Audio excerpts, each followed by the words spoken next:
Ukraine की सूरत हाल पर बात करने के लिए हमने राब्ता किया है अमरीकी सिफारतखाने के उर्दू तर्जमान ज़ैद तारड़ साहब से, जो लंदन से इस वक्त हमारे साथ मौजूद हैं। तारड़ साहब, बताइएगा कि रूस तो बार बार कह रहा है कि उसका यूक्रेन पर हमले का कोई इरादा नहीं, तो जंग का कितना खतरा है? क्योंकि ना सिर्फ अमरीका ने अपने हमले को यूक्रेन से वापस बुला लिया है, बल्कि इत्तेहादियों से भी कहा जा रहा है कि वो कीव छोड़ दें।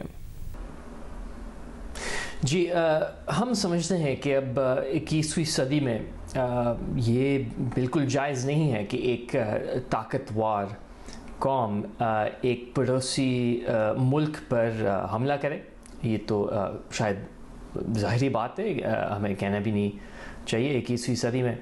लेकिन हम परेशानी से देख रहे हैं कि इस वक्त रूस ने 1 लाख फ़ौजी यूक्रेन के सरहद पर रखा हुआ है, और इसलिए हम अपने एलाइज़ और साथियों के साथ लगातार काम कर रहे हैं। हम समझते हैं कि इस मुश्किल दौर से निकलने के लिए एक ही यानी वाहिद हल है, और वो है बातचीत। हम समझते हैं कि डिप्लोमेसी और सफारतकारी के ज़रिए हम जितने भी मसले हैं यूरोप में, और जो व्लादिमीर पुतिन हमें बता रहा है, जो रूस हमें बता रहे हैं, वो हम बातचीत के ज़रिए हल ढूंढ सकते हैं। लेकिन ये कहते हुए हम बिल्कुल तैयार हैं कि अगर रूस ने वाकई यूक्रेन पर हमला किया तो हम अपने साझेदारों के साथ, अपने एलाइज़ के साथ मिलकर जवाब देने के लिए भी तैयार हैं।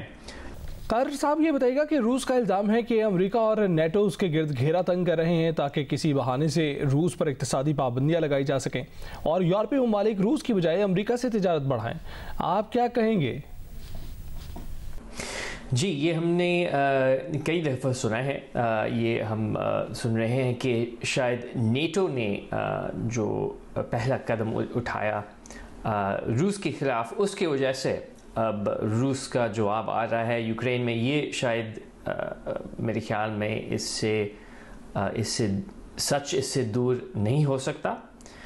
अगर आप 2014 तक देखें तो रूस ने ख़ुद यूक्रेन पर हमला किया और उन्होंने क्रीमिया पर कब्ज़ा किया, तो ये शायद इससे कोई अजीब बात हो ही नहीं सकता कि एक जो ताकतवर कौम है वो अपने पड़ोसी मुल्क का एक हिस्सा ले रहा है, उस पर कब्ज़ा कर रहा है, और फिर शिकायत आ रही है कि जी आप हमारे ख़िलाफ़ हैं और आपने लड़ाई झगड़ा शुरू किया। ये तो बल्कि हंसी आती है इससे सुनकर। ठीक, तो ये भी बताइएगा तारड़ साहब कि आज अमेरिका इंडो पैसिफिक पॉलिसी का भी ऐलान कर रहा है। ये पॉलिसी बज़ाहिर चीन के खिलाफ है, जिसमें भारत को मजबूत किया जाएगा, तो क्या इस पॉलिसी से पाक अमेरिका दूरियां और बढ़ सकती हैं?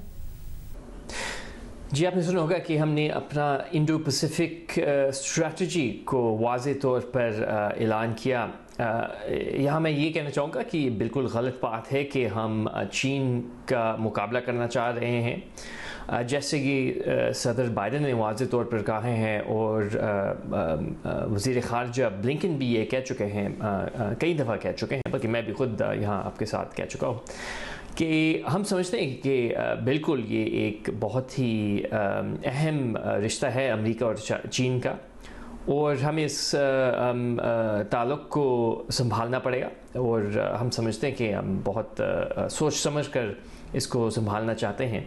तो जहां हम चीन के साथ मिलकर काम कर सकते हैं और करना पड़ेगा हमें, जैसे क्लाइमेट चेंज है, वहाँ हम बिल्कुल तैयार हैं। लेकिन जहाँ हम देख रहे हैं कि